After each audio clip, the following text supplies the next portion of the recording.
Olá pessoal, sejam muito bem-vindos a esse canal. Hoje nós vamos dar continuidade ao nosso curso de programação orientada a objetos. É a aula número 2 e nessa aula nós vamos aprofundar um pouco mais nos conceitos de classes e objetos. Nós vimos na aula anterior que as classes são o modelo e os objetos são a instanciação, a concretização daquele modelo. Bom, tendo isso em mente, como que nós devemos criar as nossas classes? Nós devemos criar classes coesas, ou seja, classes que fazem sentido, e classes que tenham apenas uma única responsabilidade. Nós fizemos no exemplo anterior uma classe chamada pessoa. Então, imagina se eu coloco dentro da classe pessoa um atributo ou um método que diz respeito a algo que uma pessoa não faça, como, por exemplo, salvar no banco de dados. Isso às vezes é muito comum a gente ver alguma classe que tem lá métodos e atributos e operações que não dizem respeito a exatamente aquilo que aquela classe faz ou que deveria fazer. Bom, a linguagem de programação não vai negar, não vai proibir com que você faça isso. Mas as boas práticas de programação, se a gente for começar a falar já sobre princípios, por exemplo, como Solid, entre outros, nós vamos ver que esse tipo de coisa não é algo interessante, não é algo que devemos fazer, porque dessa maneira nós vamos ter uma classe com muitas responsabilidades. E isso não é interessante, fica mais difícil de dar manutenção. Então guarde isso bem, as suas classes têm que ser coesas, têm que ter uma única responsabilidade e elas têm que ter uma alta coesão e um baixo acoplamento. Talvez isso ainda não fique muito claro para você, essa frase alta coesão e baixo acoplamento, mas ela é muito importante. Guarde bem essa frase, porque isso é muito utilizado dentro da área de desenvolvimento de software. Bom, continuando então. O que são os modificadores de acesso? Nós falamos um pouquinho também sobre eles, mas basicamente os mais utilizados são Public, Private e Protected, como visto na aula anterior, quando eu falei sobre herança. Mas eu quero falar mais sobre esses modificadores de acesso, porque eles são realmente assim importantes. Isso pode ser diferente de linguagem para linguagem.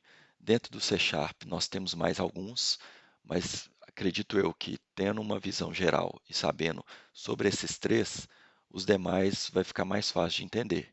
Então, por isso, nesse momento, a gente não vai focar em outros, vamos focar nesses três. O que seria algo público? Público é algo que, como o nome já diz, vai ser visto, a visibilidade dele é para qualquer lugar. Se uma classe estiver chamando outra classe, essa classe que tem algo público vai ficar visível para qualquer outra entidade que for fazer a chamada para esse método, para esse atributo. Aquilo que é privado ou private, ele vai ser visto somente dentro do escopo daquela classe. É importante também lembrar, essa palavrinha escopo é muito utilizado, então o escopo da classe, o escopo do método. Então, quando tem algo privado, eu tenho ali dentro daquele escopo, dentro daquela classe, eu consigo enxergar o método ou o atributo, mas fora dela eu não vou conseguir. E o protected, ele só vai ser visualizado dentro da classe e dentro das classes que herdarem daquela classe, ok? Bom, continuando então, nosso exemplo da classe pessoa. A gente olha para essa classe, agora já pensando nos conceitos que nós aprendemos. Eu tenho aqui dois atributos, protected int idade, protected string nome completo. Essa classe, ela só está me dando a possibilidade de recuperar e atribuir valor para o atributo idade. Esse atributo nome completo, dessa maneira como ela está escrita, eu não consigo fazer praticamente nada com ele, a não ser que eu crie uma herança dessa classe. Então aqui talvez a gente já pode pensar no exemplo de uma classe que não está muito coesa, porque ela não está me dando a condição de trabalhar com todos os atributos que existem dentro dela. Claro, levando em consideração que isso é o que eu quero fazer na minha classe. Tá bem? É muito importante isso. Como eu disse, as linguagens de programação, elas não vão proibir com que você faça alguma coisa. Isso vai depender do sistema que você está fazendo, daquilo que você precisa desenvolver. Então, para deixar essa classe um pouco mais coesa, o que nós vamos fazer? Nós vamos criar os métodos para conseguir definir com que quem for utilizar a nossa classe consiga obter e atribuir valores para todos os atributos existentes dentro dessa classe. Eu não sei se vocês lembram também, pessoal, eu disse no vídeo anterior que isso aqui, do jeito que está escrito, é algo que você vai encontrar na maioria das linguagens orientadas a objetos, mas que o C Sharp ele tem uma forma um pouco diferente de trabalhar. E isso aqui é um exemplo em C Sharp de um código que faz a mesma coisa que estava fazendo no slide anterior. Eu vou voltar aqui no slide anterior.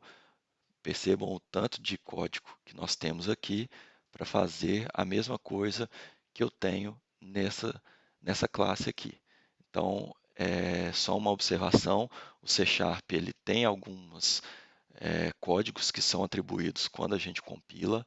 Então, ele vai basicamente, só para a gente entender, ele vai pegar isso aqui que nós criamos, quando eu estiver compilando, ele vai gerar um código que vai ser mais ou menos isso aqui. Então, só para deixar isso claro, que não é nenhuma mágica, não tem nada demais, é uma coisa que a Microsoft fez na linguagem para deixar o código mais limpo, a gente ter que escrever menos linhas de código, mas que no final das contas eu vou ter o mesmo resultado. Beleza? Bom, objetos então, vamos aprofundar um pouco mais em objetos. Objetos nós já falamos que eles são a instância de uma classe. Então, eu criei a classe como meu modelo, eu preciso instanciar essa classe, eu preciso criar um objeto daquela classe. Como que eu faço? Exatamente como está aqui nessa sintaxe. Bom, dentro do C Sharp, nós temos a possibilidade de criar um sistema, que seria uma console application, por exemplo, que vai seguir essa estrutura. Eu tenho uma classe program, dentro dela eu vou ter um método estático chamado main, que ele é o void, ou seja, não retorna nenhum valor.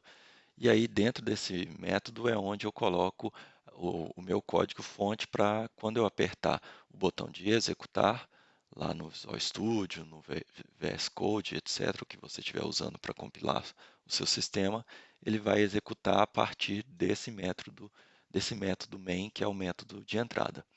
Então, isso aqui é um exemplo de como eu posso criar um objeto da classe pessoa.